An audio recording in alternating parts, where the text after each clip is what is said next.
5 নম্বর প্রশ্ন এসেছে, কোন সময় স্ত্রীকে তালাক দেওয়া যাবে?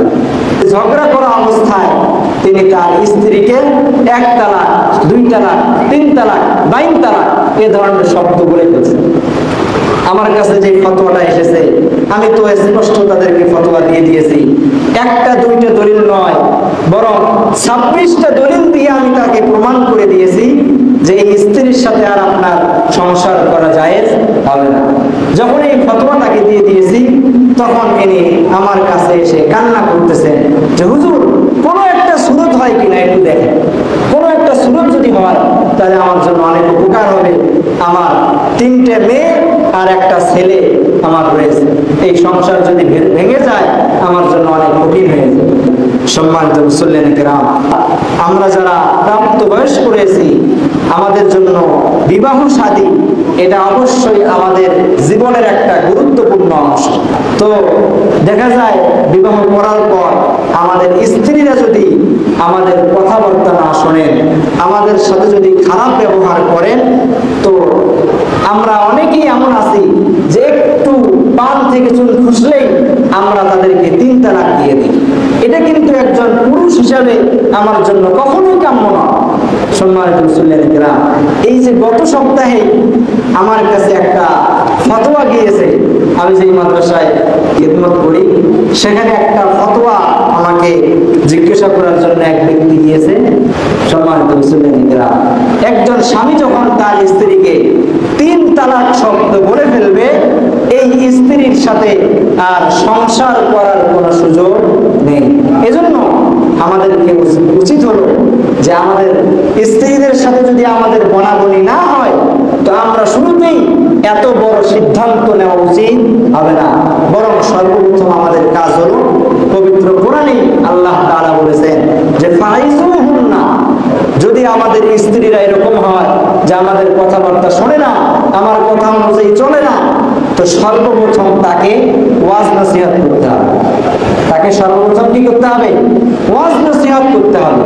তাকে নরম নরম ভাষায় তাকে বোঝাতে হবে। এটা হলো প্রথম কাজ। সর্বপ্রথম কাজ হলো তাকে নরম ভাষায় কথা বলা। আপনি প্রথমেই যদি তাকে তালাক দিয়ে দেন এটা কিন্তু অনেক একটা কঠিন সিদ্ধান্ত হয়ে যায়। সম্মানিত মুসল্লিয়ান কিরাম, তো কোরআনের সিদ্ধান্ত হলো প্রথম কাজ কি করব? নরম ভাষায় আমরা তাকে বোঝাবো। 2 নাম্বার হলো ওয়াহজুরুহুন্না ফিল মাদাজি'i, নরম ভাষায় বলার পরও সে মানতেছে না, নরম ভাষায় কথা বলার পরও তাকে বোঝানোর পরও সে তার পূর্বের যে আচরণ এগুলো শুরু করে দিয়েছে, তো পবিত্র কোরআনের ভাষায় আল্লাহ তাআলা বলেন যে তার বিছানাকে তুমি আলাদা করে দাও। আপনি এক ঘরে থাকবেন, সে আর এক ঘরে থাকবে। এরকম 1 মাস যদি আপনি আলাদা থাকেন, কোন স্ত্রী এমন নাই যে ঠিক হবে না, অবশ্যই সে ঠিক হয়ে যাবে। যখন দেখবে যে আমার স্বামী আমার সাথে ঘুমাচ্ছে না, যখন অনেক দিন হয়ে যাবে, তখন সেই স্ত্রী নিজেই নিজের ভুল বুঝে আপনার সাথে যুক্ত হয়ে যাবে ইনশাআল্লাহ। তাহলে 1 নাম্বার কাজ হলো আমরা নরম ভাষায় তাকে বুঝাবো। 2 নাম্বার, 1 নাম্বারে যদি কাজ না হয় 2 নাম্বারে আমরা তার বিছানাকে আলাদা করে দেব। তো দেখা যায় 2 নাম্বারেও যদি কাজ না হয় তাহলে পবিত্র কোরআনে এসেছে যে ওয়াইজা হাকামতুম বাইনান নাস, অর্থাৎ ওই স্ত্রীর পরিবারের লোকজনকে ডাকবেন এবং আপনার পরিবারের যেই অভিভাবকরা রয়েছেন তাদেরকে ডাকবেন। 2 পরিবারের অভিভাবকদেরকে ডেকে এই বিষয়গুলো তাদের সামনে উপস্থাপন করে একটা মীমাংসা করে নিতে হবে। তো 3 নাম্বারেও যদি কাজ না হয় তাহলে 4র্থ নাম্বারে গিয়ে হাদিস শরীফে এসেছে যে ওয়াজরিবুহুন্না। 4র্থ নাম্বারে হলো যে তাকে শাসন করতে হবে, তাকে প্রহার করতে হবে।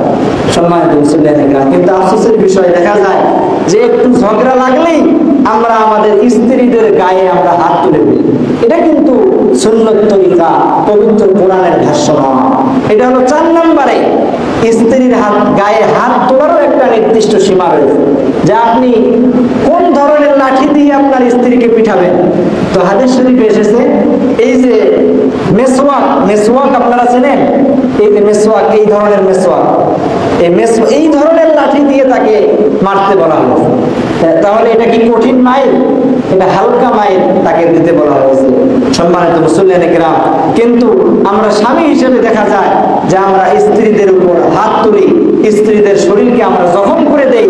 এটা কখনোই একজন স্বামী হিসেবে উচিত নয়। আপনি একজন স্বামী হিসেবে স্ত্রীর হক নষ্ট করলেন যদি আপনি স্ত্রীকে এভাবে প্রহার করেন। সম্মানিত মুসল্লিয়ানে কেরাম, তো চতুর্থ নম্বরে স্ত্রীকে প্রহার করার পরও, শাসন করার পরও যদি কাজ না হয়, সেক্ষেত্রে পঞ্চম নম্বরে হলো তাকে এক তালাক দিতে হবে। একসাথে 3 তালাক নয়, বরং কয় তালাক? 1 তালাক দিতে হবে।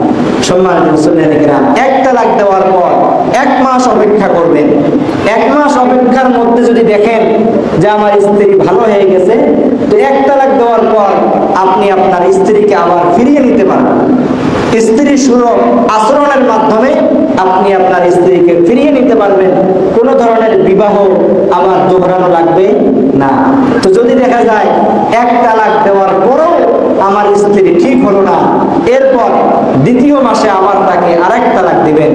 দ্বিতীয় তালাক দেওয়ার পরও যদি ঠিক না হয়, এরপর 1 মাস পরে আপনি স্ত্রীকে 3 তালাক দিবেন। সম্মানিত মুসল্লিয়ানে কেরাম, তাহলে সর্বশেষ 3 তালাকের স্তরটা কোথায় আপনারা একটু বুঝতে পারছেন তো? সম্মানিত মুসল্লিয়ানে কেরাম, সমাজের মধ্যে আজ দেখা যায় ঘরে ঘরে আমাদের স্ত্রীদেরকে আমরা মুহূর্তে মুহূর্তেই তালাক দিয়ে দিই।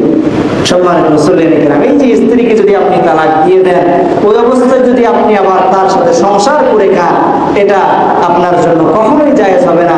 তার সাথে যতবার আপনার দেখা সাক্ষাৎ হবে, যতবার স্ত্রী সুলভ আচরণ হবে, প্রত্যেকবারে আপনি একটা করে কবিরা গুনাহ করবেন। সম্মানিত মুসল্লিয়ানে কেরাম, এই জন্য আমাদের স্ত্রীদেরকে তালাক দেওয়ার ক্ষেত্রে আমরা অবশ্যই সতর্ক থাকবো। হাদিস শরীফে এসেছে যে হালাল কাজ সমূহের মধ্য থেকে সবচাইতে নিকৃষ্ট কাজ হলো এই তালাক। আমাদেরকে এই তালাক শব্দটা একদম ভুলে যেতে হবে।